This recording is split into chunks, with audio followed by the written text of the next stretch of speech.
सिंदेवाही वनपरिक्षेत्र अंतर्गत नवरगाव उपवन क्षेत्रातील नवरगाव पेंढरी राज्य मार्गावर रस्त्याच्या कडेला बिबट्या अशक्त अवस्थेत आढळून आला। नवरगाव 1 कक्ष क्रमांक 234 येथे गुरुवारी सकाळी ही घटना घडली।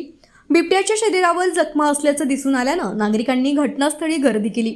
काही वेळानं बिबट्यानं उठून चालण्याचा प्रयत्न केला, मात्र काही अंतर जाताच तो खाली कोसळला आणि नागरिकांच्या डोळ्यादेखत त्याचा मृत्यू झाला।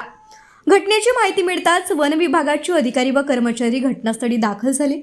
पंचनामा करून मृत बिबट्याला ताब्यात घेण्यात आलं। सिंदेवाई येथे पशुवैद्यकीय अधिकारी जांभुळे यांनी बिबट्याचं शवविच्छेदन केलं। प्राथमिक तपासणीत वन्य प्राण्याच्या झुंजीत बिबट्याचा मृत्यू झाल्याचा अंदाज व्यक्त करण्यात आला आहे, मात्र मृत्यूचं नेमकं कारण शवविच्छेदन अहवाल प्राप्त झाल्यानंतरच स्पष्ट होणार असल्याचं वनपरिक्षेत्र अधिकारी अंजली बोरावार यांनी सांगितलं।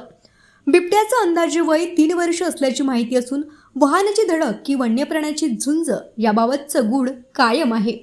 या घटनेमुळे वन्यजीव प्रेमींमध्ये हळहळ व्यक्त होत आहे। लोकराज्य टीव्ही न्यूज प्रतिनिधी अमर बुद्धार पवार।